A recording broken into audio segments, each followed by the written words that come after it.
Hello everyone, I am Amit Singh and this is our ninth lecture for those students who are preparing for NEET or AIIMS examination, or for those students who have taken PCB as their subject.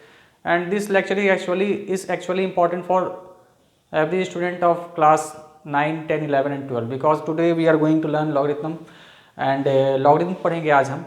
logarithm में इसके properties क्या क्या हैं, basics questions करेंगे। ज़्यादा high level का जो है वो तो मैं फिर आगे के वीडियोस में डालूंगा, वो भी 11, 12 IIT वाले में, ठीक है। तो यहाँ पे क्या है, लॉगरिथम हम कहते किसे हैं? सबसे पहला है log a बेस b, ये है log, ठीक है, a बेस b इस रेड एज, इसे हम कैसे पढ़ेंगे, ये जो लिखा हुआ इसे हम कैसे पढ़ते हैं, इस read as log a to the base b। इसे हम कैसे रीड करते हैं, इसे हम रीड करते हैं log a to the base b and is equal to, इसका वैल्यू क्या होता है, इसका value is equal to a number when raised on b will produce a। तो इसे हम पढ़ते हैं log a बेस b और इसका वैल्यू क्या होता है, a b का कौन सा पावर a दे देगा तो वही पावर इसका वैल्यू होता है, बात खत्म। तो ये डिफिनीशन आप याद कर लीजिएगा। और क्या क्या है यहाँ पे, साथ ही साथ अभी डिफिनीशन कंप्लीट नहीं हुआ है, साथ ही साथ क्या है, a शुड बी पॉजिटिव, मतलब a should be greater than 0, b should be greater than 0 and b must not be equal to 1, ठीक है। तो a और b पॉजिटिव होना चाहिए, ये भी पॉजिटिव होना चाहिए, ये भी पॉजिटिव होना चाहिए, नेगेटिव का लॉग डिफाइंड नहीं है। और ये जो है बेस, ये 1 नहीं होना चाहिए, base should be greater than 0 and base must not be equal to 1। चलिए, अब इसका मतलब क्या है, जैसे कि log a बेस b क्या होता है, suppose log a base b equal to c आ रहा है, तो log a base b equal to c और a equal to b to the power c, दोनों एक ही चीज़ है। a इक्वल टू क्या हो जाएगा, ये b उधर ले जाएंगे, b to the power c। तो ये इस सिंबल का मतलब होता है इम्प्लाइज और इम्प्लाइड बाय। तो log a base b equal to c और a equal to b to the power c, दोनों क्या है, सेम चीज़ है, ठीक है। आगे बढ़ते हैं। अब देखिए होता क्या है, आखिर डिफिनीशन हमने पढ़ लिया, कंडीशन जाना कि अच्छा a b क्या होना चाहिए, नहीं होना चाहिए, ये भी जान गया कि log a base b equal to c है और a equal to b to the power c है, दोनों सेम बात कह रहा है। तो अब क्या है कि जैसे log 100 बेस 10 है, तो मैंने क्या सिखाया, log a base b equal to c है तो a इक्वल टू हो जाएगा b to the power c। तो log 100 बेस 10 इक्वल टू 2 है तो 100 इक्वल टू हो जाएगा 10 टू द पावर 2। और ये बात तो सही है, ऐसा तो होता ही है, ठीक है।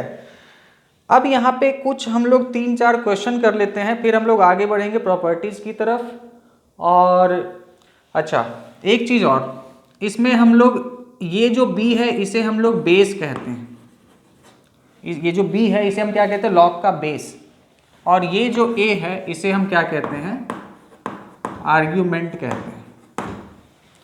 आर्ग्यूमेंट क्या क्या हो सकता है, 0 से बड़ा कोई भी नंबर, मतलब पॉजिटिव कोई भी नंबर आप ले लें, तो a की जगह हम कोई भी पॉजिटिव रियल नंबर पुट कर सकते हैं। b क्या हो सकता है, any positive real number except 1, मतलब बेस में 1 के अलावा कोई भी पॉजिटिव रियल नंबर आप पुट कर सकते हैं। ऐसा नहीं कि यहाँ 10 ही रखना है, ऐसा नहीं यहाँ e ही रखना है, उसके बारे में भी बात करेंगे। तो यहाँ बेस हम 2 भी ले सकते हैं, 3, 2, 3, 5, 0.01 कुछ भी ले सकते हैं। बेस हमें कोई रिस्ट्रिक्शन नहीं है, क्योंकि हमें तो कह दिया गया है कि base should be greater than 0 and not equal to 1। तो 1 के अलावा कोई भी पॉजिटिव रियल नंबर हम ले सकते हैं। अच्छा कैसे फाइंड करते हैं वैल्यू, log 32 बेस 2 का वैल्यू क्या होगा, ठीक है। तो 2 का कौन सा पावर 32 होगा, वही इसका आंसर होगा। तो 2 का पावर 4 क्या होता है, 2 का पावर 4 16 और 2 का पावर 5 32। तो 2 बेस का कौन सा पावर ये होगा, वही इसका आंसर होता है। तो 2 का पावर 5 32 होता है, तो इसका वैल्यू कितना हो जाएगा, 5 हो जाएगा। चलो 2 का कौन सा पावर √2 होगा, तो √2 का मतलब क्या होता है, 2 का पावर हाफ। तो 2 का कौन सा पावर 2 का पावर हाफ हो जाएगा, मतलब कि हाफ, 2 का पावर हाफ √2 होगा। तो 2 का पावर हाफ √2 होगा, तो इसका वैल्यू कितना हो जाएगा, log of this equal to, इसका वैल्यू आएगा दिस। अच्छा log 81 बेस 3 कितना होगा, इक्वल टू क्या आएगा इसका वैल्यू, तो 3 का कौन सा पावर 81 होता है, 3 3 जा 9, 3 जा 27, 3 जा 81। तो 3 का पावर 4 81 होता है, तो log 81 बेस 3 का वैल्यू कितना आएगा, 4 आएगा। अब यहाँ पे 10 का कौन सा पावर 1000 होता है, वही इसका वैल्यू हो जाएगा इस पूरे का, मतलब लॉग का। तो 10 का पावर 3 होता है 1000, मतलब कि log 1000 बेस 10 कितना होगा 3। तो इसका जो भी पावर ये होता है वही इसका होता है वैल्यू। वही चीज यहाँ पे लिखा हो, is equal to a number when raised on base b will produce a। अच्छा, log 27 बेस 3, log 27 बेस 3 कितना होता है, तो 3 का कौन सा पावर 27 होता है, 3 3 या 9 3 या 27, 3 का पावर 3 27 होता है। इसका मतलब log 27 बेस 3 का वैल्यू कितना आएगा 3 आएगा। एक चीज याद रखिएगा कि log 1 जब रहेगा, log 1 जब रहेगा तो बेस चाहे कुछ भी हो, 0 से बड़ा और 1 नहीं होना चाहिए, तो बेस चाहे कुछ भी हो log 1 हमेशा कितना होता है 0 होता है। तो चलिए अब हम प्रॉपर्टीज़ की पहले बात कर लेते हैं, उसके बाद फिर log टेबल भी देखना सीखेंगे और एंटी लॉग भी सिखा दूंगा।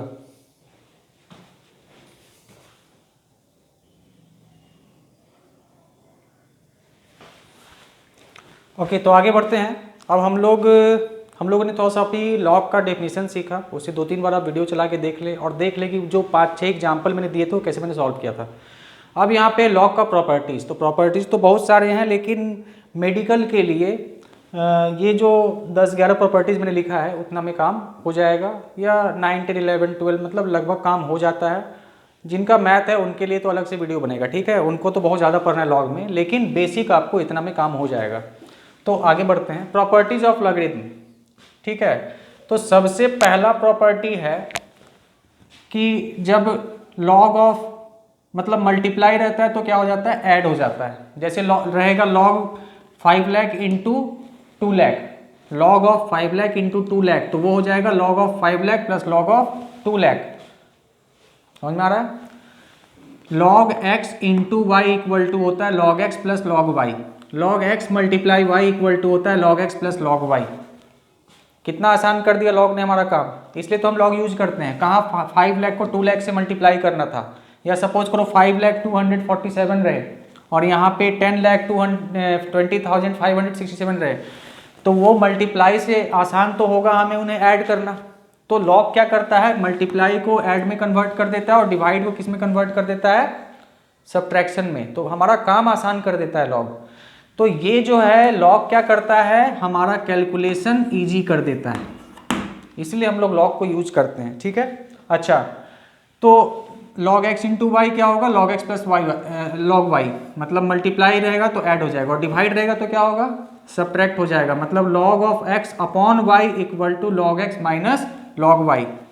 अच्छा, अभी मैंने बताया था log 1 कोई भी बेस ले लो, 2 3 4 5 कुछ भी ले लो, 1 के अलावा कुछ भी, तो कोई भी बेस ले लेंगे तो log 1 हमेशा कितना आएगा, 0 ही आएगा। log 1 कितना होता है, 0 होता है, क्योंकि हमें क्या करना होता है, बेस का कौन सा पावर ये वैल्यू दे देगा, तो कोई भी नंबर रहेगा तो उसका 0 पावर 1 देता है, तो इसलिए log 1 कितना होता है, 0 होता है। Next, log a base a हमेशा 1 होगा, मतलब log 5 बेस 5 1 होगा, log 2 बेस 2 1 होगा, log 10 बेस 10 1 होगा, मतलब कि जो यहाँ है वही बेस में है। इसे हम क्या कहते हैं, आर्गुमेंट। तो आर्गुमेंट और बेस यदि सेम है तो वैल्यू कितना होगा लॉग का, 1 होगा।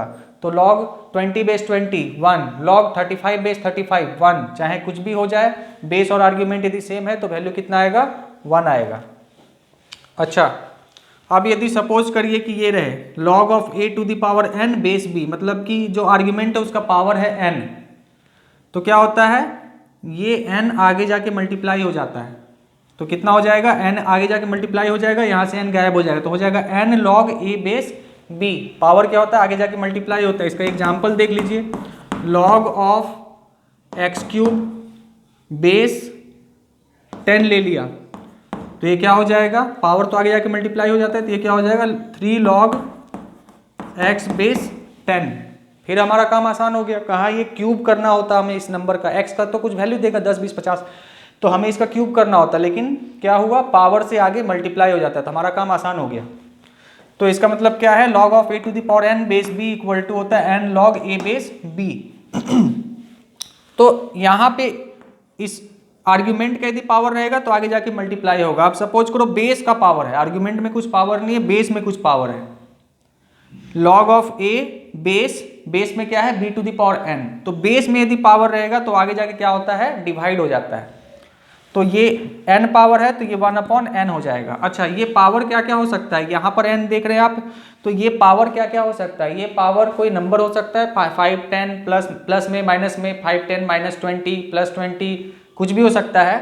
n कोई भी नंबर भी हो सकता है और साथ ही साथ ये कोई फंक्शन भी हो सकता है x² + 2x + 3, तो n की जगह x² + 2x + 3, तो जो भी रहेगा वो यहाँ आके मल्टीप्लाई होगा, तो पावर आगे जाके मल्टीप्लाई हो जाता है और बेस का पावर रहेगा तो आगे जाके क्या होगा, डिवाइड हो जाएगा, मतलब 1/n log a बेस भी हो जाएगा, सिंपल है। अच्छा, आर्ग्यूमेंट और बेस यदि दोनों में पावर रहेगा तो क्या होगा, तो आर्ग्यूमेंट का पावर मल्टीप्लाई होगा और बेस के पावर से डिवाइड हो जाएगा, तो log of a⁴n base b⁴m है, तो ये हो जाएगा n/m log a base b। Next property क्या है, x⁴ log y base a है, x⁴ ये पावर है, x⁴ log y base a equal to क्या होता है, y⁴ log x base a, मतलब ये दोनों अपना पोजीशन इंटरचेंज भी करेगा तब भी उन दोनों का वैल्यू क्या होगा, सेम रहेगा। तो x⁴ log y base a equal to y⁴ log x base a होता है, ये भी एक प्रॉपर्टी याद रखना है। अच्छा, log a बेस b, तो इसका रेसिप्रोकल क्या होता है, ठीक है, इसे हम रेसिप्रोकल फॉर्मूला कह सकते हैं, तो log a base b equal to होता है 1/log b बेस a, मतलब ये बेस हो जाएगा आर्ग्यूमेंट और आर्ग्यूमेंट हो जाएगा बेस, तो log a base b equal to होता है 1/log b बेस a, ठीक है। तो इसका एग्जाम्पल क्या लेंगे हम, इस वाले का एग्जाम्पल ऐसा होगा, मान लो कि दिया हुआ है log 10 बेस 2, तो हम उसे क्या लिख सकते हैं, उसे हम लिख सकते हैं 1/log 2 बेस 10, इस प्रॉपर्टी को यूज करके। बेस चेंज फॉर्मूला बहुत इंपॉर्टेंट है जो कि बहुत जगह यूज करना पड़ता है, ठीक है, खासकर फिजिक्स वगैरह में, केमिस्ट्री में। अब बेस चेंज फॉर्मूला क्या कहता है, अब जैसे हमारे पास जो लॉग टेबल अवेलेबल है ना, तो वो बेस 10 का वैल्यू दिया हुआ है, जैसे उसमें आप log 2 का वैल्यू निकालेगा तो बेस 10 का देगा, log 2 बेस 10 log 3 बेस 10 ये सब का वैल्यू हम उसमें निकाल सकते हैं, ठीक है। लेकिन आप क्वेश्चन में दे देगा कि log 2 बेस 5 है, तो अब क्या करेंगे, तो हम उसे बेस 10 में कन्वर्ट कर सकते हैं, तो इसी को हम लोग कहते हैं बेस चेंज फॉर्मूला, जिसमें हम बेस को चेंज कर सकते हैं अकॉर्डिंग टू आवर रिक्वायरमेंट, ठीक है। तो अब log a बेस b है, हमें बेस को करना है, बेस को b की जगह c कर देना है, c का कुछ वैल्यू है अपना, तो log a बेस b को इक्वल टू क्या होता है, log a base c upon log b base c, मतलब कि पहले ऊपर में ये रहेगा log a बेस c और नीचे में log b बेस c। अब क्या हुआ, बेस चेंज हो गया, अब c की जगह हम 10 लिख सकते हैं, तो जैसे यहाँ पर एग्जाम्पल है एक log 2 बेस 5 का हमें पूछ रहा है वैल्यू क्या होगा, तो बेस 5 वाला हमारे पास टेबल अवेलेबल नहीं है, तो हम क्या करेंगे, हम इनका यहाँ बेस चेंज फॉर्मूला यूज करेंगे, तो log 2 बेस 5 क्या हो जाएगा, log 2 base 10 upon log 5 base 10, log 2 base 5 क्या हो गया, log 2 base 10 upon log 5 base 10 हो गया, ठीक है। तो ये हमारे प्रॉपर्टीज थे, और एक प्रॉपर्टी यहाँ पे लिखा हुआ है, नेक्स्ट प्रॉपर्टी क्या है, a⁴ log x base a, मतलब जो यहाँ पे है a⁴ log x base a, तो जो यहाँ पे है वही बेस में है, तो उसका वैल्यू कितने के बराबर हो जाएगा, x के बराबर हो जाएगा।